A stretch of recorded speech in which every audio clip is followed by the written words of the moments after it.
So, background of the book. Sabi ko nga, if you want us na matapos agad tayo, just you read Robert Gundry's book, no, A Survey of the New Testament, and then ipasa nyo na sa akin yung report nyo din. Tapos na, that's New Testament survey. But of course, I'm just, no, in addition to torturing my own self, no, torturing my own life, no.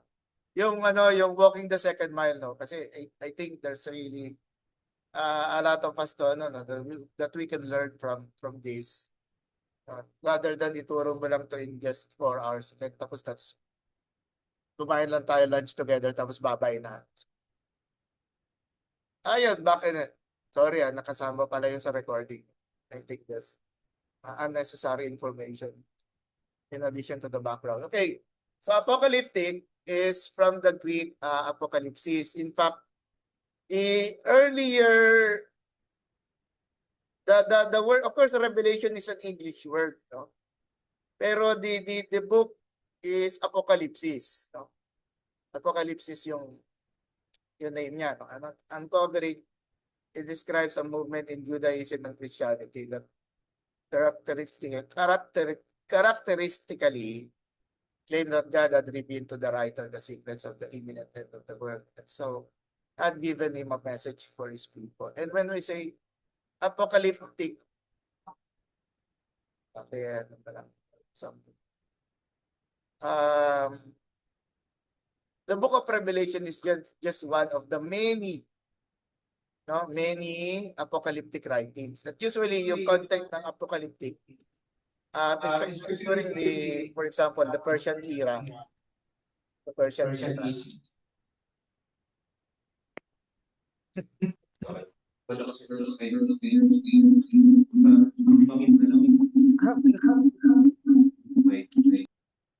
Yan.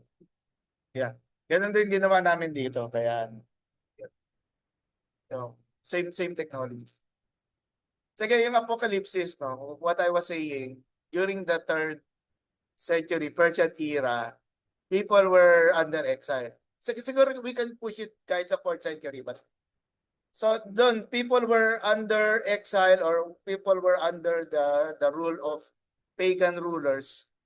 Ang tendency for them is to question their faith, no, about their relationship with God, about what God is doing in the world. And we weren't there, no, 4th century, during the Babylonian invasions, including the sa Persian era. Ano siya, sequences Babylonian, Persian, the Greeks, no, beginning with Alexander the Great, and then the Romans. Of course, there is a interim period, yung tinatawag na Seleucid at saka Ptolemaic rules, no? There's just too many to mention, no? Yung paano the Jews were persecuted by pagans and different histories. And so the tendency for them is to cry out to God. Similar dun sa what we find sa Exodus 1 and 2. They would be crying out to God. And yung apocalyptic writings, these are, of course, writings, pieces of literature that were meant to encourage them while they were in persecution. No? So ganun yung basic understanding. Of course, we're not saying na kailangan mo munang i-persecute, no? You need persecution bago ka muna mag-cry out, no? It just lang itong series of apocalyptic writings na to were a product nga ng experiences of the Jews. So now about eschatology, is from the Greek eschatos, no, meaning furthest, and logos, it's a combination, so it's a compound word, no, word or teaching, and it therefore means teaching concerning the end of things. So this teaching can take any form, and the end can be conceived in any manner. Of course, there are eschatology in the Paul's letter to the Romans. There is eschatology in Matthew 24 hanggang 25. There is eschatology sa, of course, First Thessalonians chapter 4, some portions in Second Thessalonians. And some, siguro a few verses that you can see even in First and Second Timothy about. Yun sa First Peter, very, very popular yun. No? When it talks about yung ano pa rin, yung before that the world was destroyed by water, but now ang magiging ano naman, ang future, looking forward naman, fire naman ang gagamitin as an element to destroy the world. So the book of Revelation, and again, no, anyone can ask, no, it's you are free to interrupt, no, but that's okay. The book of Revelation contains, ano rin, yung questioning, it also breaks dun sa pagiging boring ng lecture. Yung boring time na ano, pagkatapos ito, babasahin naman. Okay, so these prophecies focus on the eschatological triumph of Christ. Kaya nga siya, it is considered as an apocalyptic literature against the anti-Christian forces of the world, beginning with the tribulation, no, climaxing with the second coming, and then reaching completion with the full realization of God's kingdom. How do you post this one? But then, there is a next slide or next set of PowerPoint. Yun, reaching the completion with the full realization of God's kingdom, or to the great encouragement of Christians. What makes of course, before before we had the concept of the Bible, these pieces of literature were treated separately, no? Scroll sila. And there was a time, yung pang Council of Trent siguro, the book of Revelation was put into question. Isasama ba natin ito sa canonical books? Are we going to consider, yun yung question ng council, are we going to consider the book of Revelation as part of what we call inspired scripture? And some earlier canons did not accept the book of Revelation. Some earlier canons. But come to think of it, yung book of Revelation will complete the biblical story. And why? Sasabihin mo, sir, ano lang you're just biased with the book. No, it completes the story kasi what was begun dun sa creation, no? It was parang bang opening to a new, for lack of a better term, a new type of world society, no? Dun sa sinasabing new heavens and the new earth. So ang limits ng kayang makita natin is just, no? Yun lang what is available to us. Na the Apostle John is saying, meron pang new heavens and new earth that is to come. So sobrang yung knowledge natin about God and the Bible, parang ano lang, parang buti lang ng mais, no? Ganun lang siya, no, with regards to, so I know we're part of it when we say the new heavens and new earth is close to becoming undescribable, no? Siguro si John, upon seeing this revelation, he was totally overwhelmed, no? Paano ko isusulat yung ganitong visions na nakikita ko?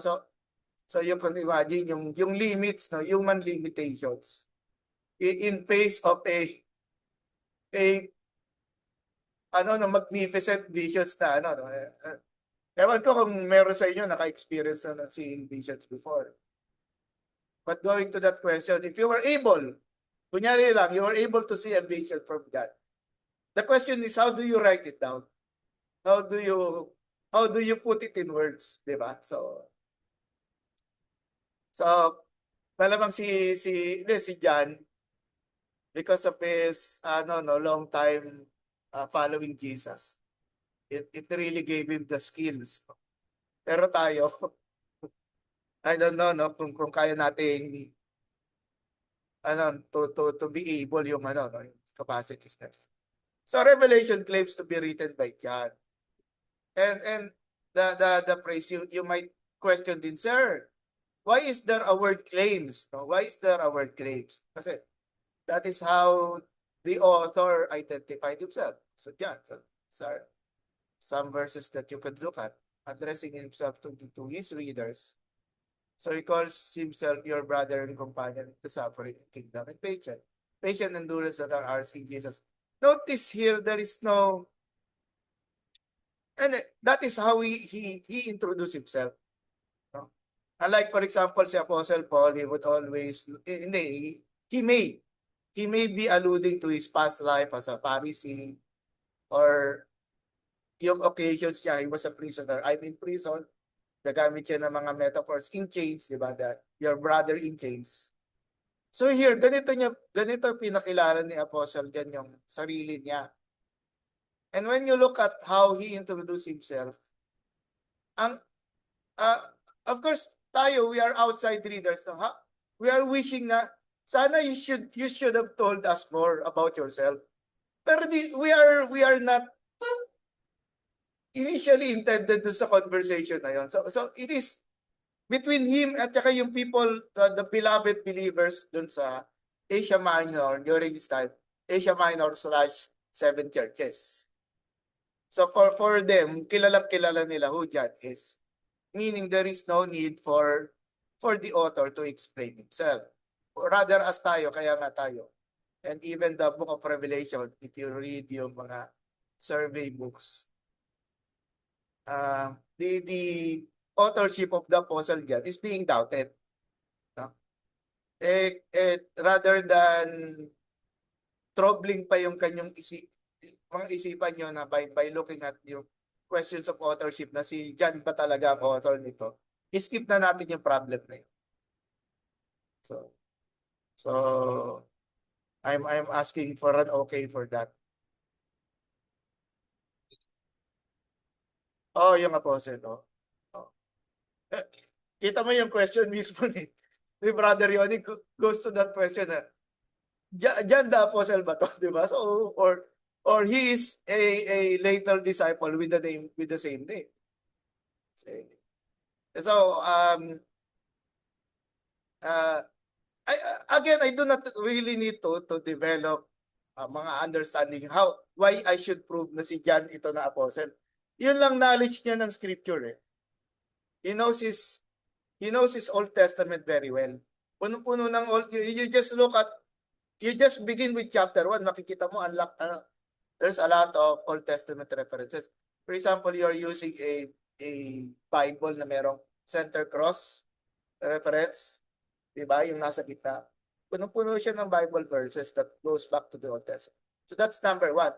And then number 2, you could see yung intimacy ng relationship with Jesus. And how pansin sa chapter 1, kinalimutan tuloy ako eh. Bigla ko na imagine appearance ni Jesus in chapter 1. Very nakakatakot talaga eh. Kasi imagine nyo Jesus while he was in Galilee, kasama sila nangingisda, fishing together. And suddenly, yung glorified Jesus appearing in that manner. Magpakita sa'yo ng ganyan. So yung reaction talaga natin dito will be, hindi lang siya overwhelming, kung hindi overwhelming with fear. Kasi it's a divine Jesus that perhaps,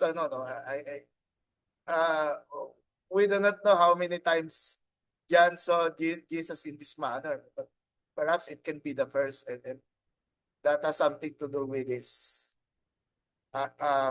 banishment in Patmos. Banishment meaning like a form of prison, dinala siya sa isang remote island. Of course, Patmos during their time was remote. Hindi yung Patmos as today. So, what John would have been better known to the churches. So, yeah, so pa, yung relationship niya with the 7 churches. Still going back to the question na, si Apostle John nga ba ito? No, I do not want just to rely on tradition. Sasabihin, kasi traditionally, John became the so-called bishop of the 7 churches. Wala nang doon. Bakit pa tayo? Why are we going to choose a lesser candidate kung hindi si Apostle John mismo? And if you follow yung concept of history, we were talking about Ephesus last time, di ba? That again, this is coming from tradition, that Mary, the mother of Jesus, after the crucifixion, that Jesus entrusted his mother Mary to John, to the Apostle John, it was believed that sa Ephesus, that Mary, the mother of Jesus, died in Ephesus because of his association with John the Apostle. So again, it strengthens. So it's not just sabihin natin, ano yun, sabihin natin, internal evidence. When we say internal evidence, what we can see in the Bible. External evidences din yung what others or church yung earlier Christians say about it. Ito nga pala yun, imprisonment passport. Imprisonment. So dahil ang Patmos located in the Mediterranean Sea, just off the mainland of Asia, from the city of Miletus, it's a tiny island to which John had probably been banished by the Roman government because of the word of God. There is even this is a sudipigri pa na siguro na lang just for the sake of conversation, maybe you could approach to this, no? There is a tradition daw na they try to kill John by boiling oil, pero hindi mamatay-matay dahil dahil hindi mamatay-matay. Hindi, syempre, that's also fearful, no? What's going on, no? It's ang naging solution nila, they banished him. Kasi natakot din sila, no? And then, naman, sayang nga lang, no? Sana si Apostle John wrote something about this experience. Pero of course, it was, sudipigripa, no? Something that is not canonical. And sometimes yung mga examples or metaphors then too bizarre to be true. So yeah, it is noteworthy that even at the venerable age of approximately 90, John refused to compromise his faithful preaching concerning the resurrected glorified Christ. So yung yung faithfulness nito. By the way, faithfulness is one of the important themes ng Book of Revelation. If you're becoming sensitive to it. Mamaya, we will be talking about worship. Worship is also an important theme. Pero when you say faithfulness, kasi you might be saying, Pastor, faithfulness can be a response to the themes. Pero when you look at it, punong-puno ng faithfulness yung itong book na to.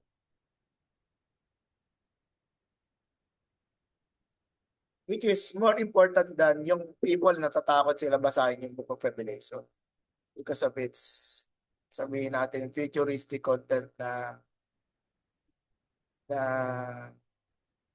unpleasing, no? Unpleasing. And then the historical situation. These visions were given and the book was written in the lurid light of the burning martyrs. Half-hearted ako dito eh. Tulungan niyo ako sa decision, no? Meron kasi akong video na baka triple X rating dahil sa violence, no? Yung mga early Christians kinakain ng lions, no? So, hindi ko alam for educational purposes ba yun na dapat ko bang i-present ng ganyan. Siguro kahit hindi na lang tapos, no? At yung context na yon, kasi yung video na ang film, it's entitled Kovadi, no? Kovadi. It's a Latin form for saying where are you going or where are you heading? Where are you heading? And so yung Kovadi na yon is from siguro mga paano ba ako napunta? Hindi, sorry, na-carried away ako dun sa Sudipigri pa na about yung sa persecutions ni Paul at saka ni Peter in Rome. That is to include yung time ni Nero. Let's go back kay Nero. No, pero of course, hindi si Nero, hindi ito. Well, there is a hypothesis that the Book of Revelation was written during the time of the reign of Emperor Nero. That's kagaya nga niyan. No, not 66 years old. Rather, it is referring to 30 plus 66. Kaya nga siya 96. Diba? So, Yeah, enormously it had suffered, was suffering terrific persecutions. And what is, kung kayo ay nasa field ng communications, what is your means of comforting the people who are being persecuted? Hello? If people are being persecuted, what is the means of um, relieving them of their sufferings?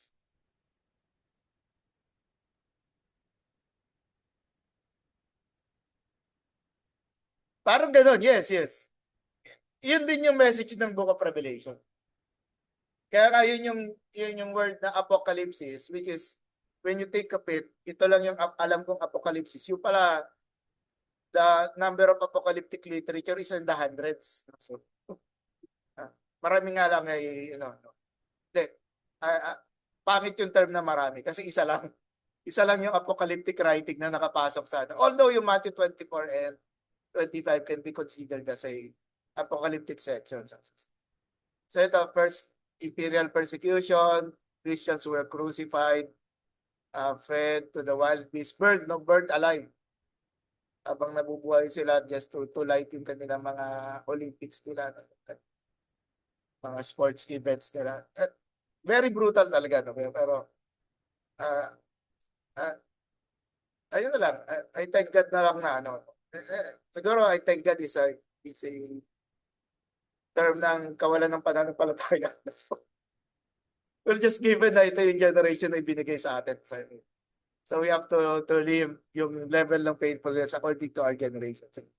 Then the second imperial persecution was under Emperor Domitian. And this, I believe is mas close siya dun sa writing na Book of Revelation ay sa time ni Emperor Domitian. It was short but extremely severe. More than 40,000 Christians were tortured and killed. It was during this period of persecution when John was banished to the island of Patmos. So likely ito yung time na sinulat yung Book of Revelation to comfort and borrowing yung sinabi ni Brother Yoni to let them set their eyes dun sa heavenly future, if that's a proper description. That yung life on earth is a mere pit stop, no? Or sabihin natin, ayun na, mawawala ka rin. And then, I mean, yung Tagalog word na sumakabilang buhay is very reflective of the no? Kasi namatay. When say namatay, the person stop existing. Pero when you say sumakabilang buhay, yung life niya has been moved to another realm. No? So, nagtatanong tuloy ako nung na-invento ba yung word na yon, meron bang Christian origins at the back of it? But I don't know. Baka sa Muslim pa lang meron ng gano'n. And so, yeah, but persecution from without was not the only problem. Persecution yung for their faith. Ang isa pang problem, the persecution from inside. Or what we say, the problems that they encounter, especially false doctrine. No? False doctrine. Mamaya we will see dun sa 7 churches. Sa ating 7 sa conversation that even yung unfaithfulness resulting to false doctrines and teaching ay naging cause na, we should say, part of it naging cause ng pagkamatay, the decadence of the 7 churches na during this time. Naalala ko parang ano ba yun? Yung Council of Chalcedon, what was that? Nagkaroon ng 1,000? Help me, 1,700 years yung sa Council of Nicaea. Na nag-celebrate pero there's no Nicene Church. So, dahil sa Muslim/Turkish nations which took place during the time of the Crusades. So by the way pala, nakikita nyo kung paano ako nasa bahay. Ganito lang ako. Kung nandun ako sa bahay, parang ganito lang. Just go. Okay, Teams of Revelation. Ay, sorry. This was cut off para dun sa, erase tayo. Cut off dun sa previous, dun sa, what you call, the mother power